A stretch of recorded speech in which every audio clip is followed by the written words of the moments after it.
رب العالمين والعاقبة للمتقين والصلاة والسلام على أشرف الأنبياء والمرسلين وعلى آله الطيبين الطاهرين وأصحابه الأكرمين وأولياء أمته أجمعين أما بعد. قال الله تبارك وتعالى في شان حبيب إن الله وملائكته يصلون على النبي يا أيها الذين آمنوا صلوا عليه وسلموا تسليما. اللهم صل على سيدنا ومولانا محمد طب القلوب دوائها وعافية الأبدان وشفائها ونور الأبصار وضيائها وعلى آله وأصحابه وبارك وسلم. صلاة وسلام عليك يا رسول الله، صلاة وسلام عليك يا حبيب الله وعلى آلك وأصحابك يا خير خلق الله صلی اللہ تعالیٰ علیہ وسلم. اما بعد، ہر تعریف، عظمت و بڑائی، بزرگی و کبریائی صرف اور صرف اللہ رب العزت کے لیے ہے جو تمام جہانوں کی پرورش کرنے والا ہے. میں اللہ تعالیٰ کا حمد کثیر اور اس کا شکر جمیل بجا لاتا ہوں اور اس بات کی گواہی دیتا ہوں کہ اللہ کے سوا کوئی لائق عبادت نہیں، وہ ایک ہے، اس کا کوئی ساتھی و شریک نہیں. اور اس بات کی گواہی دیتا ہوں کہ ہمارے اور آپ کے آقا و مولا، دونوں جہاں کے مالک و مختار، گلشن ہستی کے اولی فصل بہار، آقائے نامدار حضور پر نور شافع یوم النشور حضرت سیدنا و مولانا ابو القاسم محمد مصطفیٰ احمد مجتبی محمود مرتضیٰ صلی اللہ تعالیٰ علیہ وآلہ وسلم، اللہ تعالیٰ کے آخری رسول، اس کے برگزیدہ بندے اور تمام عالمین کے سردار ہیں. اللہ تعالیٰ حضور پر، حضور کی اعلیٰ اولاد، صحابہ اکرام، اہل بیت اور اولیاء امت پر صبح قیامت تک بکثرت درود و سلام بھیجتا رہے، رحمتیں برکتیں نازل فرماتا رہے. آئیے عقیدت و محبت کے ساتھ آقائے کریم رؤوف و رحیم سرور عالم نور مجسم صلی اللہ علیہ وسلم کی بارگاہ بے کس پناہ میں ہدیہ درود پاک کا نذرانہ پیش کریں. پڑھیے درود پاک. اللہ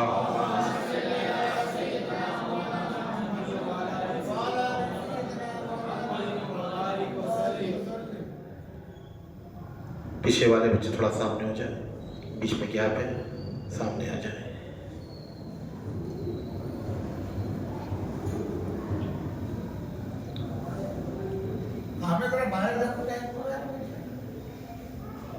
جو پیچھے باہر ہے اندر لے لو، یا تو باہر کرو.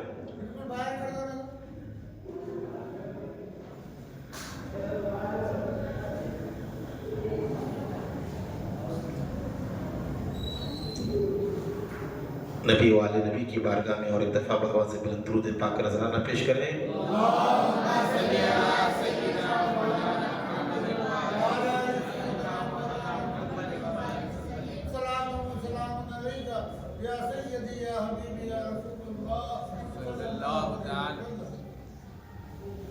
زور سے پڑھنے میں توجہ ایک جگہ ہوتی ہے اور جوش اور عقیدت کا جو ہے جذبہ پیدا ہوتا ہے.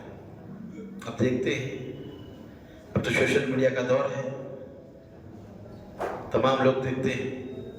اہل تشیع کی مجلس میں اس کو اتنا بھی بولنا نہیں پڑتا میں جتنا بول رہا ہوں. آپ کو تیار کرنا پڑتا ہے، بول بول کے بولیے، سبحان اللہ بولیے، اللہ اکبر بولیے، نعرے لگائیے.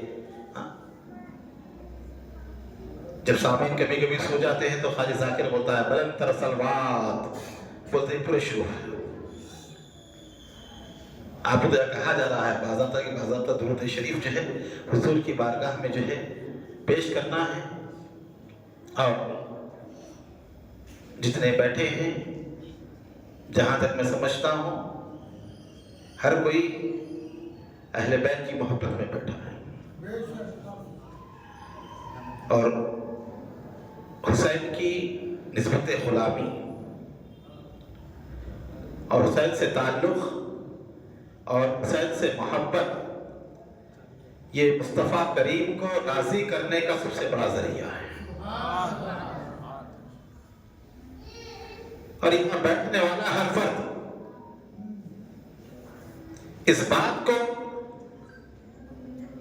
اپنے ذہن و دماغ میں بٹھا لے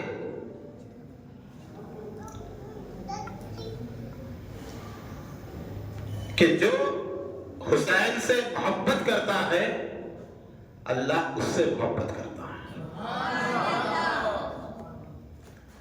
یہ کوئی جذباتی تقریر کا فقرہ نہیں، یہ کوئی جملہ نہیں جو میں آپ کو دے رہا ہوں، یہ حدیث پاک ہے۔ احب اللہ من احب حسینہ، جس نے حسین سے محبت کی اس نے اللہ سے محبت کی۔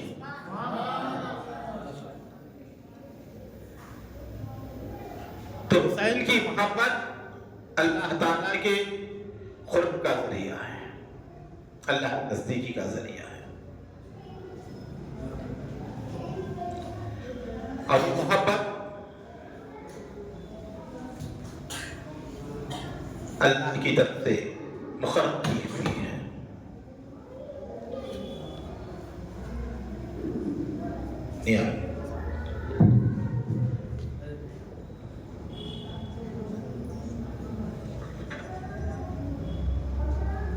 درود شریف پڑھے۔ اللہم صلی علی محمد و مولانا محمد وسلم صلاۃ و سلام علیک یا رسول اللہ وعلی آلہ و اصحابہ یا حبیب اللہ صلی اللہ تعالی علیہ وسلم۔ جب آقا کریم رؤوف و رحیم صلی اللہ علیہ وسلم مدینہ منورہ تشریف لائے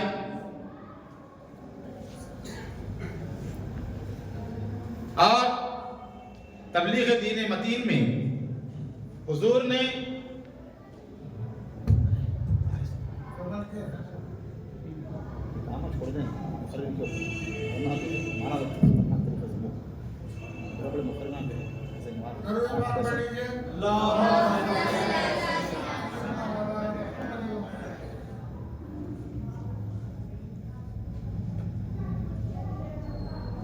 رسول اللہ صلی اللہ علیہ وسلم جب تشریف لائے مدینہ منورہ، تبلیغ دین متین کا فریضہ انجام دیتے رہے۔ 10 سال کم و بیش مدینہ منورہ میں حضور نے اپنی حیات ظاہری کے ایام گزارے۔ تجارت حضور نے چھوڑ دی تھی، مستقل طور پر کوئی ذریعہ آمدنی نہیں تھا، چند غنیاں تھیں، چند گھوڑے تھے اور تھوڑی بکریاں تھیں جن کا دودھ دھو کر روزانہ شام کے وقت حضور کے گھر میں پہنچا دیا جاتا،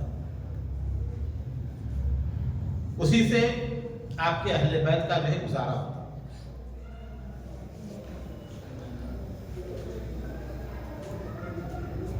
جب یہ حالت یا احوال گھر کے جہاں پر کوئی کام نہ کرے، کاروبار نہ کرے، تجارت نہ کرے، تو آپ اندازہ لگاتے ہیں کہ گھر کی کیفیت کیا ہوتی ہے۔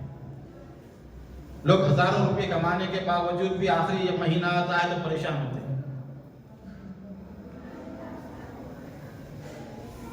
صحابہ اکرام نے محسوس کیا کہ سرکار کے گھر میں فاقے ہوتے ہیں، کھانے پینے کی چیزیں دستیاب نہیں ہوتی ہمیشہ، تو کل صحابہ نے مل کر یہ طے کیا کہ ہم اپنی طرف سے حضور کی خدمت میں کچھ پیش کریں۔ سبوں نے تھوڑا تھوڑا مال جمع کیا، مال جمع کر کے حضور کی بارگاہ میں لے کر حاضر ہوئے،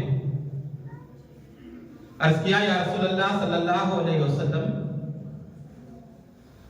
ہمیں آپ کی وجہ سے دین ملا، ایمان ملا، اسلام ملا، قرآن ملا، خدا رحمان کا پتہ بھی آپ ہی سے ملا، ہر چیز آپ نے ہمیں عطا فرمائی،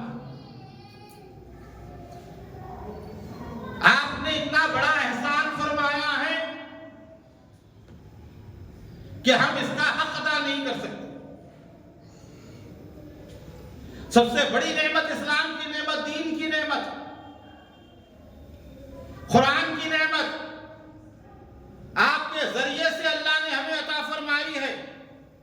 یا رسول اللہ، ہم غلاموں کی طرف سے، ہم خادموں کی طرف سے یہ حقیر سا نذرانہ آپ اس کو قبول فرمائیں.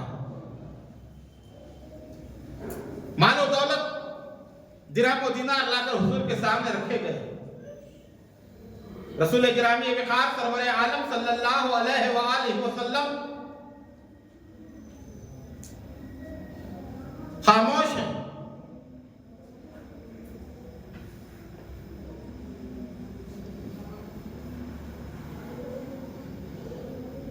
کسی نے کیا خود کہا؟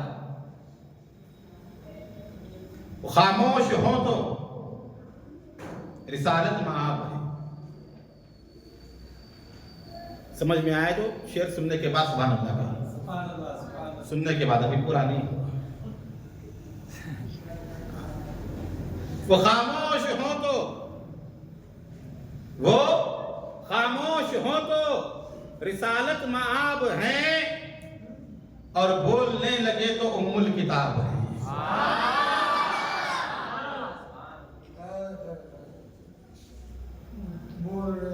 کتاب، وہ کتاب جس کا ایک حصہ قرآن کے طور پہ نازل ہوا دنیا میں، اور بولنے لگے تو ام الکتاب ہے. حضور خاموش ہیں. طاہر الاسلام ملائکۃ الروح، روح الامین حضرت سیدنا جبریل امین آیتیں لے کر نازل ہوئی. عرض کیا یا رسول اللہ، اللہ سلام فرماتا ہے یہ لوگ جو آپ کی خدمت میں یہ زر و زر لے کر آئے ہیں، یہ درہم و دینار لے کر آئے ہیں، یہ نذرانہ عقیدت جو آپ کی خدمت میں یہ پیش کرنے کے لیے آئے ہیں، آپ کی بارگاہ میں یہ جو حاضر ہونے والے ہیں جنہیں احساس ہے آپ کے مکان کے حالات ایسے ہیں اور یہ آپ کی خدمت کرنا چاہتے ہیں، تو آپ ان سے ارشاد فرما دیجئے. آپ ان کے سامنے یہ فرما دیجئے اللہ تعالیٰ ارشاد فرماتا ہے قُلْ لَا أَسْأَلُكُمْ عَلَيْهِ أَجْرًا إِلَّا الْمَوَدَّةَ فِي الْقُرْبَىٰ. اے حبیب آپ فرما دو اگر تم اس تبلیغ رسالت کے بدلے میں، تبلیغ دین متین کے بدلے میں اگر تمہیں احساس ہے میں نے خدا کا پیغام تم تک پہنچایا ہے، رسالت کی باتیں تم تک پہنچائی ہیں، دین متین تم تک پہنچایا ہے، اسلام و قرآن تمہیں لا کر دیا ہوں، اگر تمہیں اس بات کا احساس ہے واقعی اس کے بدلے میں کوئی چیز دینی چاہیے، کوئی چیز کرنی چاہیے، حضور کی بارگاہ میں کوئی چیز پیش کرنی چاہیے، تو آپ فرما دیجئے. آپ ان سے کہہ دیجئے قُلْ لَا أَسْأَلُكُمْ، میں تم سے کسی چیز کا سوال نہیں کرتا، میں تم سے کوئی چیز نہیں مانگتا، میں تم سے کسی چیز کا مطالبہ نہیں کرتا. اگر تم کچھ دینا چاہتے ہو، اگر تم کچھ پیش کرنا چاہتے ہو، اگر تمہاری خواہش ہے رسول اللہ کی بارگاہ میں کوئی نذرانہ عقیدت پیش کرنا ہے تو وہ کیا ہوگا؟ یہ پیسہ درہم و دینار نہیں ہوگا، وہ نذرانہ عقیدت إِلَّا الْمَوَدَّةَ فِي الْقُرْبَىٰ. اگر کچھ دینا چاہتے ہو تو اہل بیت سے محبت کرو.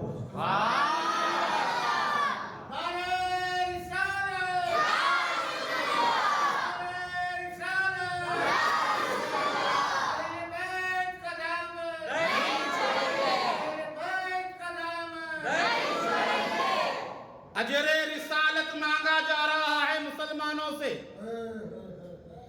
رسالت کے اجر کو اگر کچھ دینا چاہتے ہو، رسول کی بارگاہ میں پیش کرنا چاہتے ہو، رسول کو درہم و دینار کی ضرورت نہیں ہے.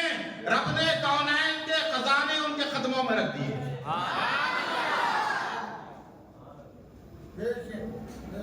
رسول نے فرمایا جبرائیل میرے پاس آئے، ابلق گھوڑے کی کنجیاں، ابلق گھوڑے پر کنجیاں ڈال کر خزانوں کی لے آئے اور کہا یا رسول اللہ یہ زمین و آسمان کے خزانوں کی کنجیاں ہیں، اللہ نے آپ کی خدمت میں پیش کیا ہے، آپ چاہیں زمین و آسمان کے خزانے قبول فرما لیں. حضور نے فرمایا جبرائیل میں نبی بادشاہ بننا نہیں چاہتا، نبی بندہ بننا چاہتا.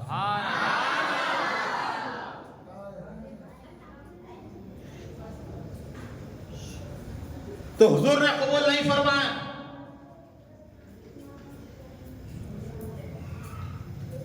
لے کر چلے گئے. آقا کریم نے فرمایا اگر میں چاہوں یہ دونوں سمت کے پہاڑ اللہ سونے کے بنا دے. ایسا اختیار حضور کو دیا گیا. ظاہری کیفیت تھی یہ سرکار فکر و فاقہ اختیار کرتا. کہا اگر دینا ہی حضور کی بارگاہ میں نذرانہ عقیدت پیش کرنا ہے، وہ پیسہ نہیں، دولت نہیں، درہم و دینار نہیں، الا المودۃ فی القرباء. قرابت دار، مودت، ایک ہوتی ہے محبت، ایک ہوتی ہے مودت. آج اردو اتنی کمزور ہے، بہت سارے محبت کرنے والوں کو بھی محبت کسے کہتے ہیں نہیں معلوم. مودت کے معنی کیا ہے نہیں معلوم.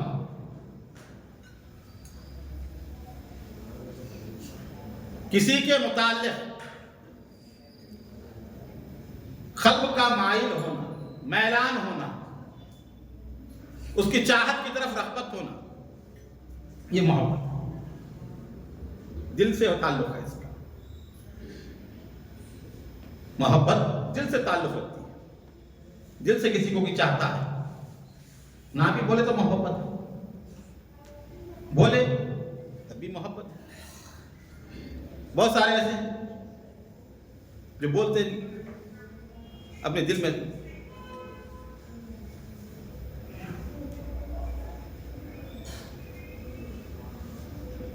حضرت موہانی کا شعر، پتا پتا بوٹا بوٹا حال ہمارا جانے، جانے ہی نہ جانے، باغ تو سارا جانے. تو محبت ظاہر بھی ہو سکتی ہے، نہیں بھی ہو سکتی ہے. اور مودت یہ علیحدہ چیز ہے. محبت نہ بھی بیان کرے تو چل جاتا ہے، دل سے محبت ہے، دل سے تعلق ہے. مودت اسے کہتے ہیں دل میں بھی محبت ہونا اور اس کا اظہار بھی ہونا. صرف اہل بیت سے محبت نہیں، مودت مانگی جا رہی ہے. دل میں ہے تو اظہار کرو، ثابت کرو، بتاؤ، بولو اور فخر سے کہو کہ ہم حسینی ہیں.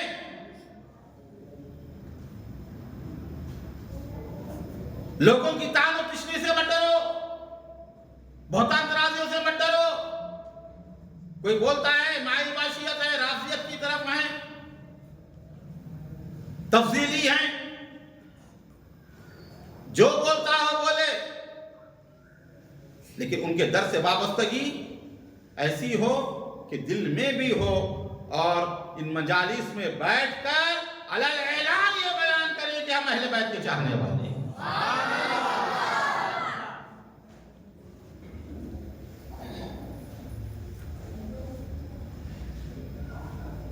اب دوسرا سوال کیا صحابہ نے، یا رسول اللہ صلی اللہ علیہ وسلم، اب اللہ نے تو کہہ دیا آپ کے قرابت داروں سے محبت رکھی، الا المودۃ فی القرباء، قرابت داروں سے محبت رکھی.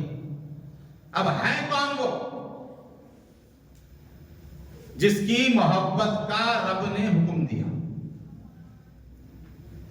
عالم اسلام کی بڑی شخصیت، مسلمانوں کے بڑے امام جلال الدین سیوطی، خاتم المحدثین کہا جاتا ہے، امام جلال الدین سیوطی. اللہ نے یہ مقام و مرتبہ عطا فرمایا تھا 60 یا اس سے زیادہ دفعہ حالت بیداری میں حضور کی زیارت کی انہوں نے. امام جلال الدین سیوطی نے بریلوی، دیوبند، نظامیہ، ندوہ، یہ جتنے مکاتب فکر ہیں سب کے یہاں مسلمہ شخصیت ہے جلال الدین سیوطی. کوئی بریلوی بزرگ نہیں، کوئی دیوبندی بزرگ نہیں، مسلمانوں کے بزرگ. تو وہ امام جلال الدین سیوطی رضی اللہ تعالیٰ عنہ تفسیر در منصور میں ارشاد فرماتے ہیں، نقل فرماتے ہیں، صحابہ اکرام نے عرض کی کہ یا رسول اللہ صلی اللہ علیہ وسلم وہ کون سے لوگ ہیں اللہ نے جن کی محبت ہمارے اوپر فرض کی ہے؟ قرآن کا حکم ہے نا، نیسے قطعی فرض ہے. قرآن کا حکم ہے، کرو. الا المودۃ فی القرباء، کون سے لوگ ہیں جن کی محبت ازروئے قرآن مسلمانوں پر اللہ نے فرض و واجب کر دی ہے، تو حضور نے فرمایا سنو، وہ جن کی محبت اللہ نے قرآن میں فرض کی ہے، علی ہے، فاطمہ ہے، حسن ہے اور حسین ہے۔ حضور کے تو چاہنے والے تھے وہ پہلے سے، بولنے کی ضرورت نہیں تھی وہاں۔ حضور سے محبت تھی تو اسی لیے لا کر پیش کیا نظرانہ، محبت ہوتی تو لا کر پیش کرتے ہیں۔ کسی بزرگ سے محبت ہوتی تو اس کی خدمت میں لا کر نظرانہ پیش کرتے ہیں۔ اگر پیسے سے محبت ہو تو اٹھا رکھ لیتا ہے جیب میں، دیتا نہیں، نظر پیش نہیں کرتا۔ جہاں پیسے سے بڑھ کر کسی کو سمجھتا ہے تو وہیں پر پیسے کو خرچ کرتا ہے، کسی کو چیز کو پیسے سے زیادہ اہمیت دیتا ہے تو وہیں پیسے کو خرچ کرتا ہے، پیسے کو قربان کرتا ہے۔ ورنہ پیسے کی محبت اگر دل میں ہو، مال و دولت کی محبت دل میں ہو تو پھر وہ دیتا نہیں، پیش نہیں کرتا، خرچ نہیں کرتا۔ آپ کی زبان میں سے بخیل کہتے ہیں، کنجوس کہتے ہیں۔ تو اللہ کی راہ میں خرچ کر رہا ہے، اللہ کی محبت ہے اسی لیے خرچ کر رہا ہے۔ رسول کی محفل میں خرچ کر رہا ہے، رسول سے محبت ہے اسی لیے خرچ کر رہا ہے، پیسے کو اہمیت نہیں دے رہا ہے۔ امام حسین کے محفل میں لنگر بنا کر کھلا رہا ہے، کھانا کھلا رہا ہے، حسین ابن علی کی محبت بڑھ کر ہے، پیسے کی محبت اس سے تھوڑی کم ہے اسی لیے خرچ کر رہا ہے۔ اگر یہ محبت بڑھتی تو وہ خرچ نہیں کرتا۔ تو جہاں خرچ کر رہا ہے، دے رہا ہے، یہ اس کی محبت کی علامت۔ تو صحابہ اکرام لا کر حضور کی محبت تھی اسی لیے لا کر مال و دولت خرچ کریں، کیا یا رسول اللہ قبول فرمائیے۔ تو حضور کی محبت تو پہلے ہی سے تھی، اب وہاں ترغیب دینے کی ضرورت نہیں تھی، بولنے کی ضرورت نہیں تھی، بتانے کی ضرورت نہیں تھی۔ تو اسی لیے حضور نے فرمایا کہ علی، فاطمہ، حسن و حسین، یا علی فاطمہ ان کی دونوں بیٹی یعنی امام حسن اور ان کی محبت اللہ تعالیٰ نے فرض کی ہے۔ درود پاک پڑھیں۔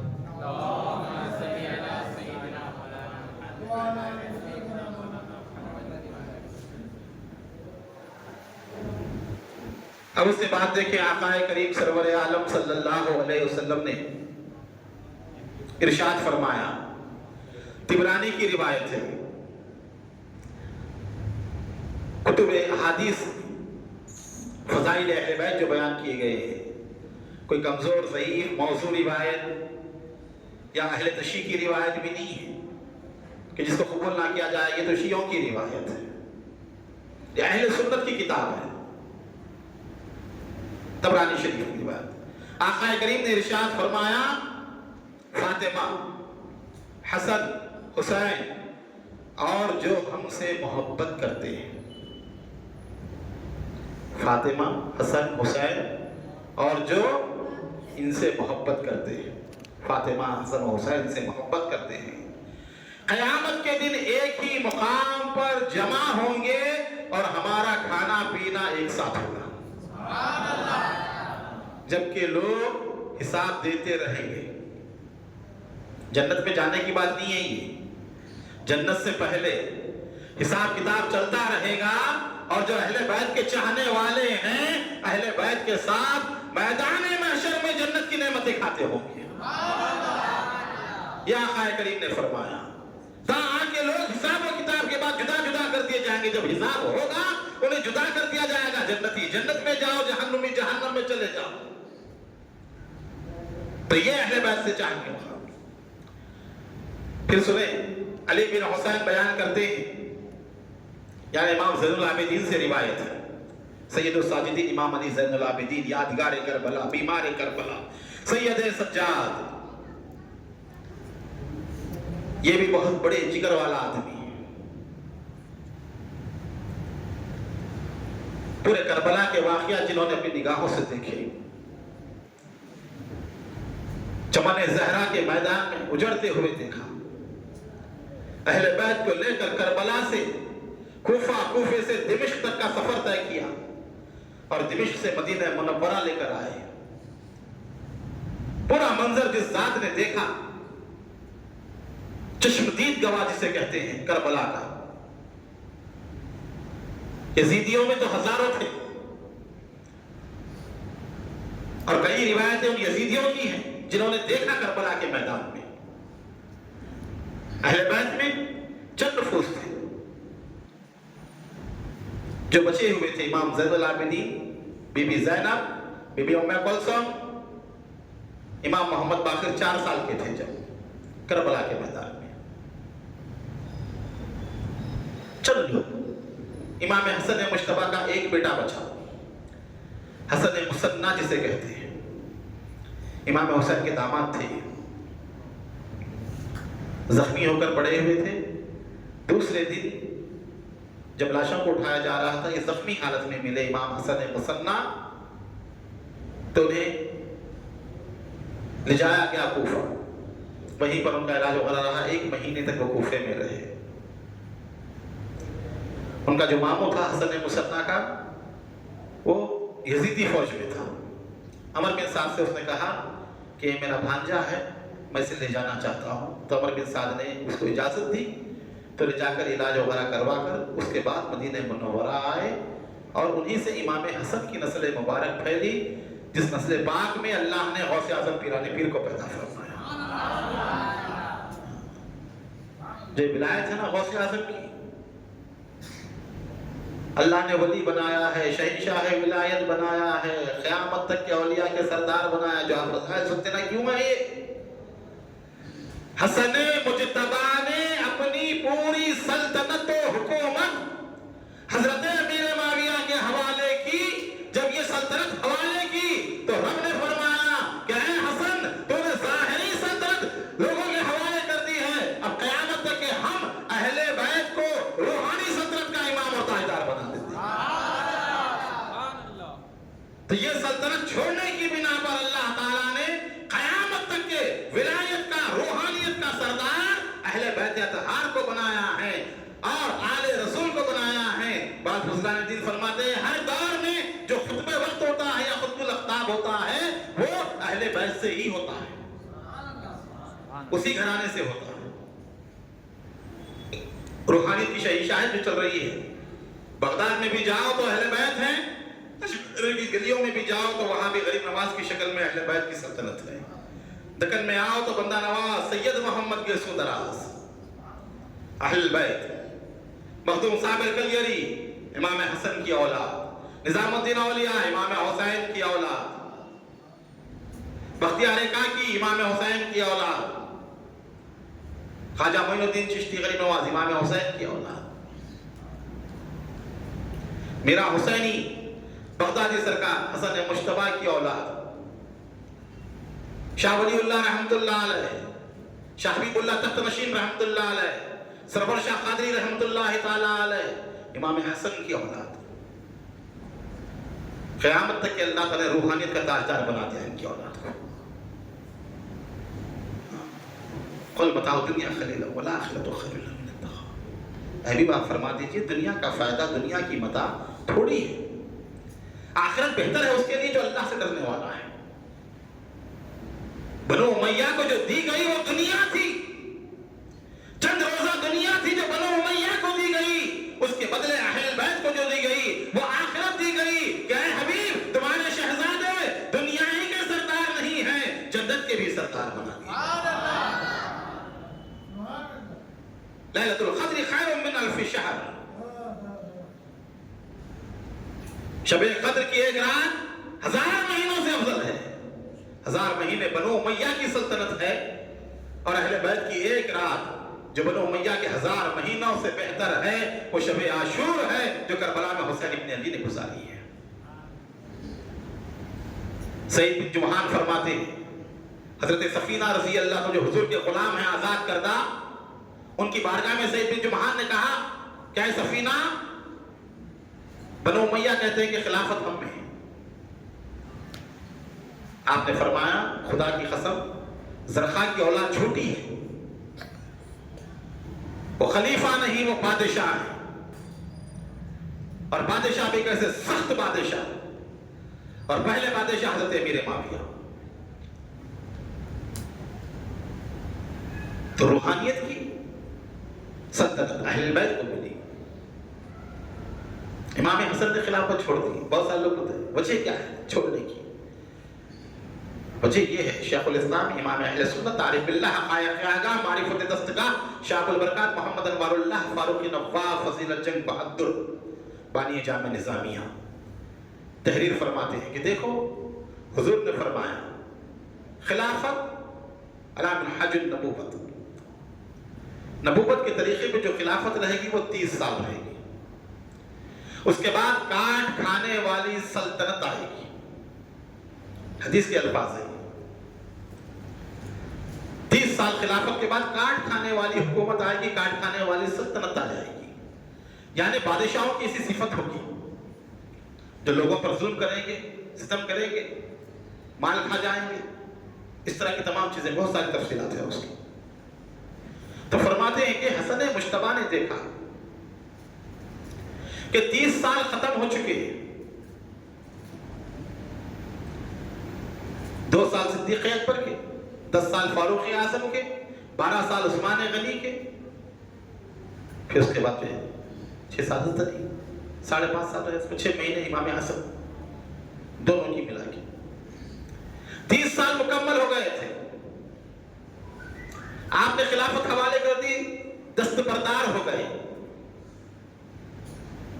کیوں ہوئے؟ تو فرماتے کہ اللہ نہیں چاہتا تھا اہل بیت کو روحانیت کا اتنا بلند و مقام بالا مرتبہ دینے کے بعد ایسی چیز میں ڈالے جسے وہ خود پسند نہیں کرتا۔ حکومت سلطنت جو 30 سال کے بعد آنے والی تھی وہ کاٹ کھانے والی سلطنت تھی، تو انہیں اتنا بڑا مقام و مرتبہ دینے کے بعد ایسا نچلے درجے کا کام نہیں کروا سکتا تھا۔ سبحان اللہ! کاٹ کھانے والی سلطنت کا حصہ نہیں بن سکتے تھے، یہ ظلم کرنے والی حکومت کا حصہ نہیں بن سکتے تھے۔ حضور نے فرمایا میری امت کی بربادی قریش کے چند چھوکروں کے ہاتھوں ہوگی، میری سنت کو بدلنے والے یہ لوگ ہوں گے۔ تو اللہ نے جب اتنا بڑا مقام دیا ہے، پھر انہیں کیسے ایک ایسی چیز جسے خود اللہ پسند نہیں کرتا اس سے ملبس کرواتا، لہذا بچا لیا گیا اہل بیت کو۔ 30 سال ہوتے ہی اہل بیت کے پاس سے چلی گئی حکومت سلطنت اور یہ محفوظ کر دیے گئے۔ تو الغرض حضور پاک سرور عالم صلی اللہ علیہ وسلم کہ اہل بیت جن کی محبت مودت اللہ نے فرض قرار دیا۔ فرماتے ہیں علی بن حسین زین العابدین جو شاہد کربلا ہیں، بیمار کربلا سید سجاد جنہوں نے پورا واقعہ دیکھا، حضور نے فرمایا مولا کائنات سے، کیا پیاری حدیث ہے دیکھیے، اے علی،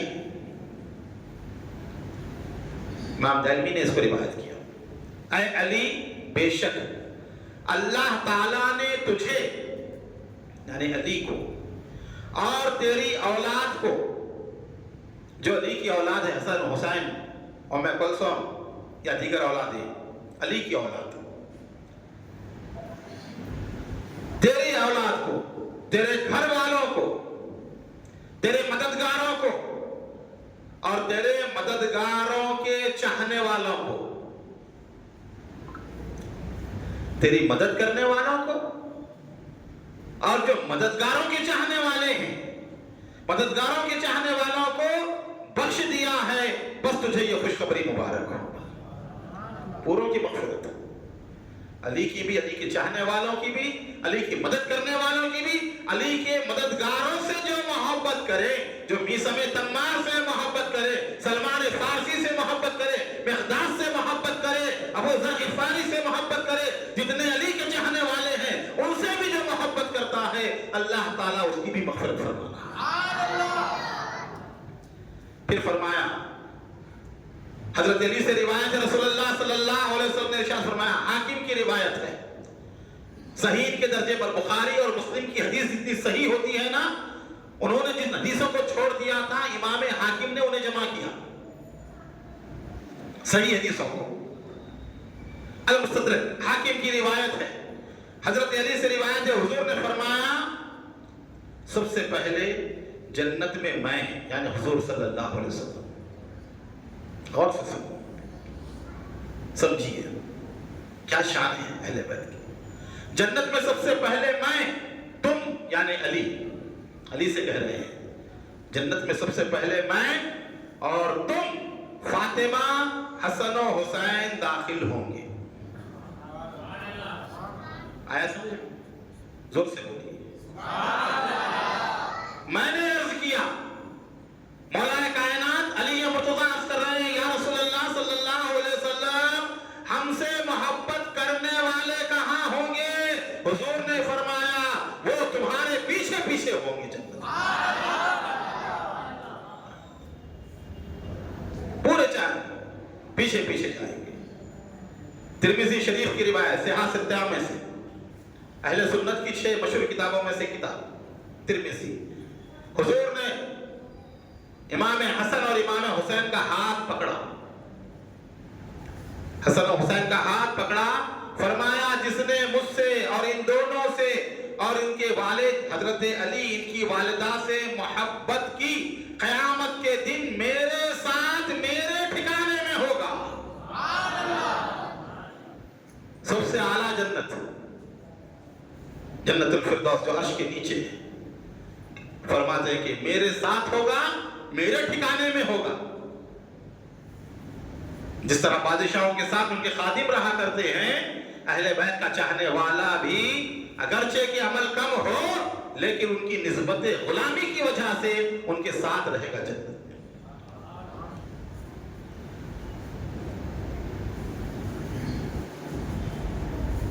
لہٰذا پنجتن پاک سے محبت کرنے والا بصورت خدمت گزار حضور کے درجے میں دکھائی دے گا۔ یہ مطلب نہیں کہ اس کا بھی وہی مقام ہوگا، ان کے صدقے میں وہ مقام ملے گا اس کو۔ یہ وہ بشارت ہے جو دنیا مافیہ سے اعظم و انفع ہے۔ پھر اس کے بعد دیکھیں کتنا سرکار نے پورے زور دے کر فرمایا، پوری خفت کے ساتھ فرمایا۔ ایک ایک روایت آنکھیں کھلنے کے لیے کافی ہے کہ اہل بیت کا مقام و مرتبہ کیا ہے، ان کے چاہنے والوں کا مقام و مرتبہ کیا ہے۔ عبداللہ بن عباس سے روایت ہے، حضور سرور عالم صلی اللہ علیہ وسلم نے فرمایا میں درخت ہوں، مثال دی شجر نبوت کا درخت، فرمایا میں درخت ہوں، فاطمہ اس کی ٹہنی ہے، علی اس کا شگوفہ ہے، حسن و حسین اس کے پھل ہیں۔ میں درخت ہوں، فاطمہ اس کی ٹہنی ہے، علی اس کا شگوفہ ہے، حسن و حسین اس کے پھل ہیں، اور اہل بیت سے محبت کرنے والے اس درخت کے پتے ہیں، اور یہ سب جنت میں ہیں۔ یہ حق ہے، حق ہے، حق ہے۔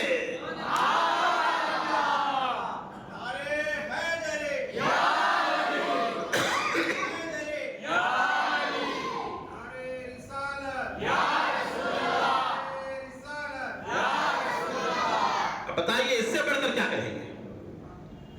3 مرتبہ پورے زور سے کہہ رہے ہیں، شک نہ کرنا، شبہ نہ کرنا، میری بات غلط نہیں ہے، حق ہے، حق ہے، حق ہے۔ جو اہل بیت کا چاہنے والا ہے، اہل بیت سے محبت کرنے والا ہے، وہ ان کے ساتھ جنت میں رہنے والا ہے۔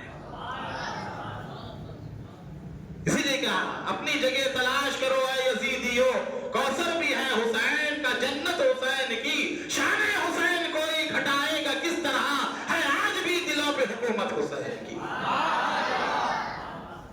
روزے ازل سے دل میں ہے الفت حسین کی، سر دینا راہ حق میں ہے سنت حسین کی۔ تو یہ امام اور اہل بیت کا مقام و مرتبہ، ان کی شان، ان کی عظمت۔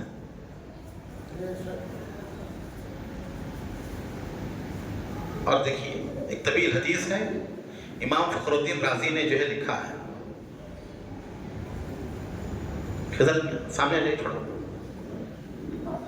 حارث بھائی ماجد میاں سامنے تشریف لائے۔ بابر کے چہرے دیکھے تو کیا ہے، بولنے میں اور زیادہ لطف آتا ہے، سامنے دکھتے رہے آپ حضرات۔ آپ کے چہروں کا اندازہ نہیں ہے، آپ کو میں یہاں سے دیکھ رہا ہوں کیسے دکھ رہے ہیں نورانی چہرے۔ ہاں، اس محفل میں جو نور گر رہا ہے نا، اس سے آپ کی نورانیت اور جو بالا ہو رہی ہے۔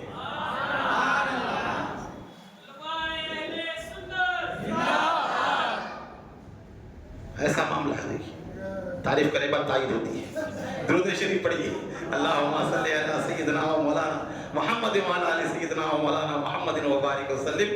صلاۃ و سلام علیکہ یا رسول اللہ، صلاۃ و سلام علیکہ یا حبیب اللہ وعلی آلکہ و اصحابکہ یا خیر خلق اللہ صلی اللہ تعالی علیہ وسلم. امام فخر الدین رازی تفسیر کشاف میں نقل فرماتے ہیں. پورا کی طرح بیٹھا کاشف میں اٹھا ادھر کرسی ڈال دیں گے وہاں پہ بچوں کے ساتھ ہی. درود شریف پڑھیے. اللہم صلی علی سیدنا و مولانا محمد وعلی آل سیدنا و مولانا محمد وبارک وسلم. چلیے بلند تر صلوات.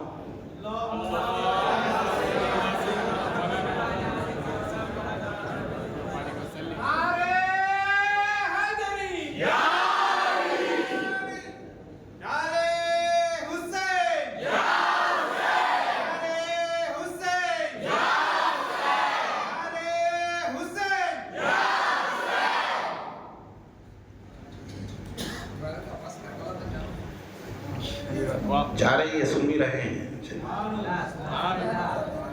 حضور پاک صلی اللہ علیہ وسلم نے ارشاد فرمایا من مات حب آل محمد وعطا شہید، جو اہل بیت کی محبت میں مرا وہ شہید مرا. جو اہل بیت کی محبت میں مرا وہ شہید مرا. اور فرمایا آگاہ ہو جاؤ جو شخص اہل بیت کی محبت میں مرا وہ اس حال میں فوت ہوا کہ اس کے سارے گناہ اللہ بخش دیتا ہے. اور فرمایا سن لو جو اہل بیت کی محبت میں فوت ہوا تائب ہو کر فوت ہوا. اور سن لو جو شخص اہل بیت کی محبت پر مرا وہ مکمل ایمان کے ساتھ مرا. خاتمہ ایمان پر اس کا، اہل بیت کی محبت پہ مرنے والے کا. اور سن لو جو شخص اہل بیت کی محبت پر موت ہوا حضرت اسرائیل، اور پھر جب اندر جائے گا قبر کے منکر نکیر اسے جنت کی بشارت دیتے ہیں. مرنے سے پہلے بھی بشارت ہے، قبر میں جانے کے بعد بھی بشارت ہے. اور فرمایا جو شخص اہل بیت کی محبت پہ مرا اسے ایسی عزت کے ساتھ جنت میں لے جایا جاتا ہے جیسے دلہن کو دلہا کے گھر لے جایا جاتا ہے، اس اہتمام کے ساتھ. بریلوی مکتب فکر کے ممتاز عالم دین مولانا جلال الدین امجدی صاحب خطبات محرم میں اس کو روایت نقل کی ہے. یہ روایت آتی ہے اہل تشیع کی روایت ہے، شیعوں کی روایت ہے. خطبات محرم ابھی بھی بازار میں مل رہی ہے، مکتب رضویہ سے چھپی ہوئی ہے، دیگر مکتبوں سے بھی چھپی ہوئی ہے. مفتی جلال الدین امجدی فقیہ ملت رحمت اللہ علیہ انہوں نے اپنی کتاب میں لکھا ہے، میں نے وہیں سے کوٹ کیا ہے اس کو. فرمایا جو شخص اہل بیت کی محبت میں مرا اس کی قبر میں جنت کے 2 دروازے کھولے جاتے ہیں. اور فرمایا آگاہ ہو جاؤ جو شخص اہل بیت کی محبت میں مرتا ہے اللہ تعالیٰ اس کی قبر کو رحمت کے فرشتوں کی زیارت گاہ بنا دیتا ہے. رحمت کے فرشتے زیارت کرنے کے لیے آتے ہیں اس کی قبر کو جو اہل بیت کی محبت میں مر جاتا ہے. اور اس کے بعد فرمایا آقا کریم نے جو شخص اہل بیت کی محبت پر مرا سن لو وہ سنت و جماعت کے طریقے پر مر گیا. تفسیر کبیر میں یہ روایت ہے، لیکن میں نے خطبات محرم سے اس کو لیا ہے، مفتی جلال الدین امجدی صاحب کی کتاب.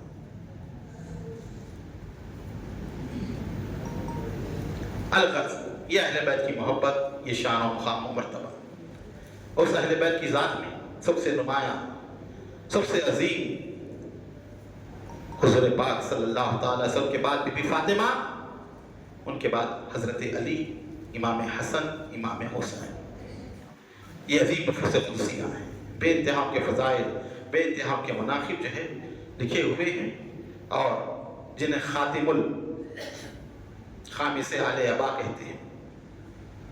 حسین ابن علی پنجتن کی انجمن کا 5واں چراغ، خاتم پنجتن، پنجتن کا جس پر اختتام ہوا. اور حسین کی محبت،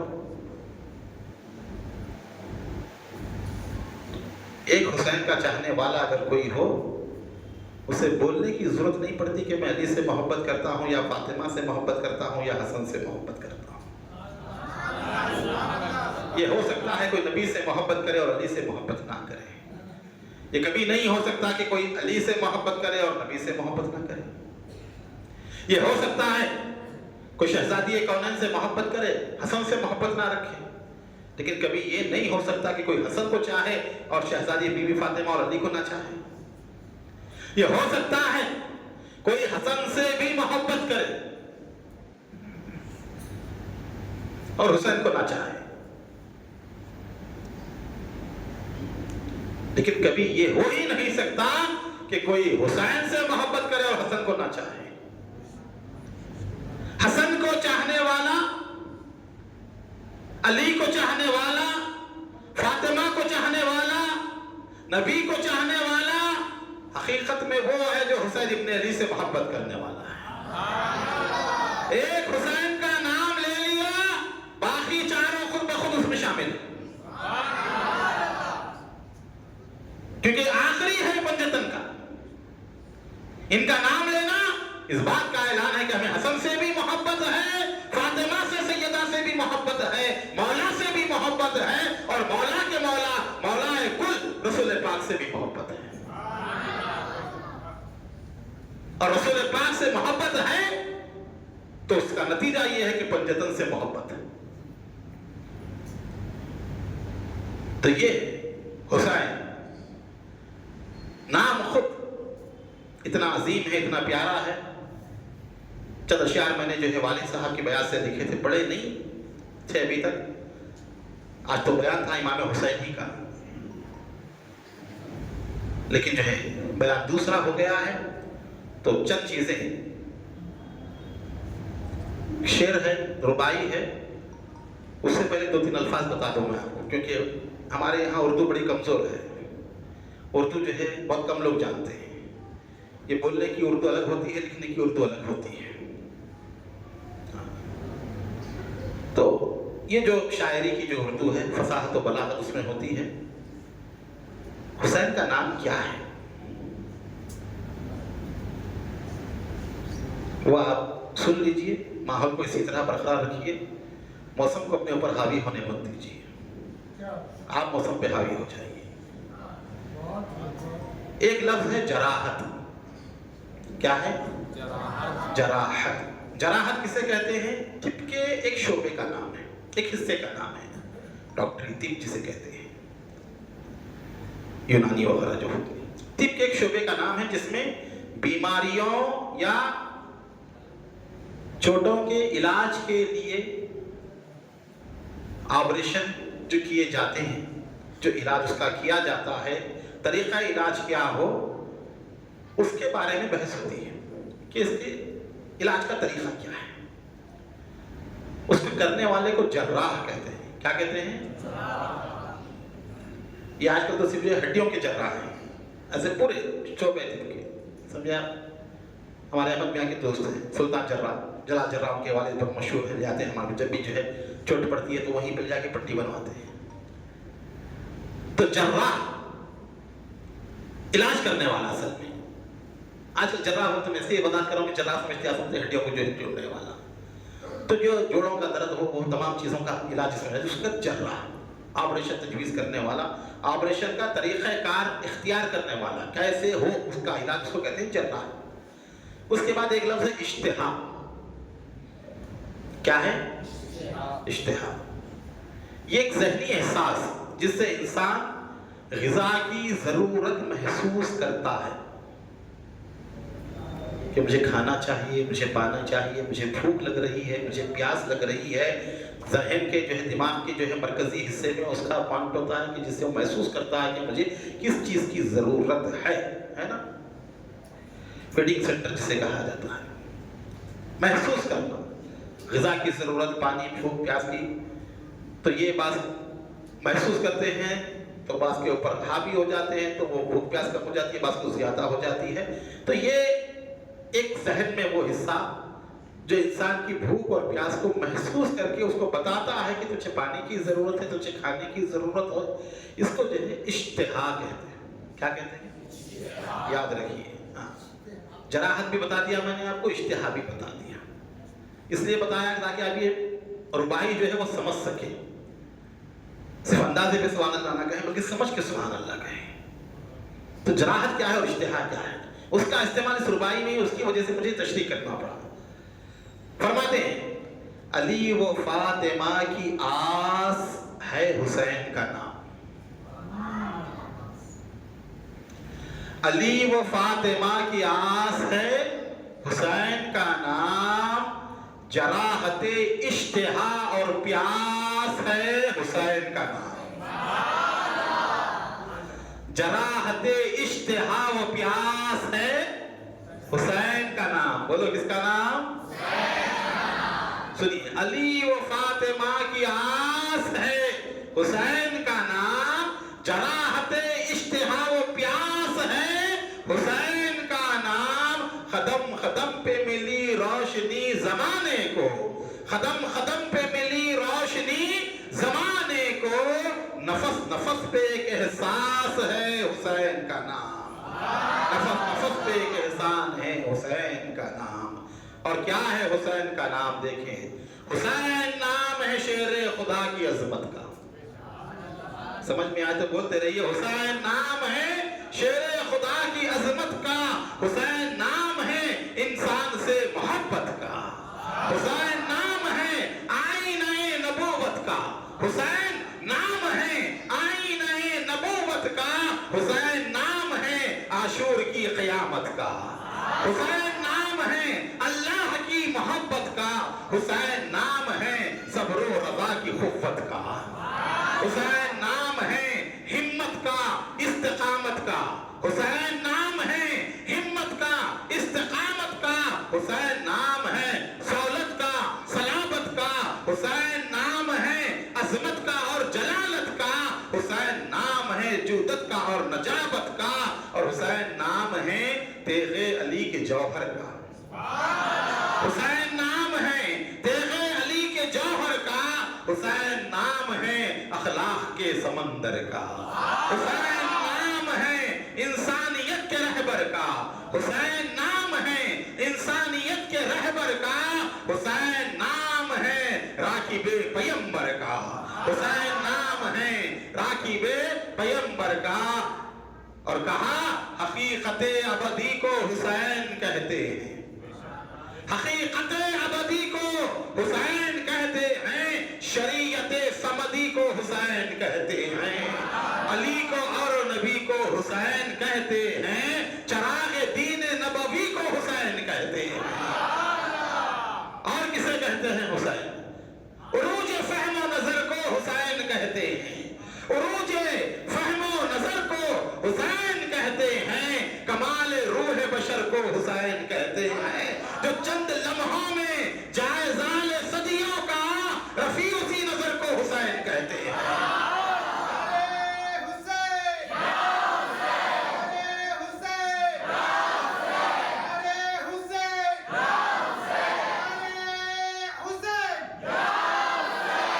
صفات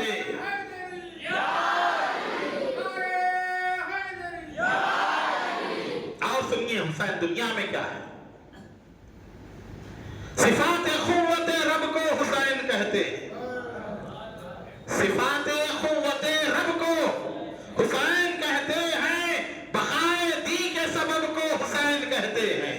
بقائے دی کے سبب کو حسین کہتے ہیں. نقوش عزم وفا کو حسین کہتے ہیں. امین دین خدا کو حسین کہتے ہیں. اور جب جائیں گے مرنے کے بعد قیامت ہوگی، اعمال تولے جائیں گے، فیصلہ ہوگا. پھر جب دیکھیں گے وہاں پر، یہ تو یہاں کی بات ہے، وہاں کی بات ہوگی، تو کہنے والا کہتا ہے کیا حسین نام ولی ابن ولی لکھا ہے. سب دیکھیں گے، منکر بھی دیکھیں گے، اقرار کرنے والے بھی دیکھیں گے. کیا حسین نام ولی ابن ولی لکھا ہے. لکھنے والے نے بألفاظ جلی لکھا ہے. کیسے داخل ہو بھلا دشمن شبیر کوئی، کیسے داخل ہو بھلا دشمن شبیر کوئی. باب جنت پہ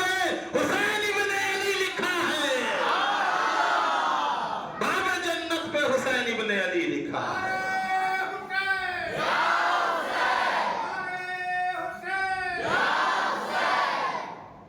خدا سلامت رکھے حسین کے چاہنے والوں کو، کھڑے ہو جائیے صلاۃ والسلام کے لیے۔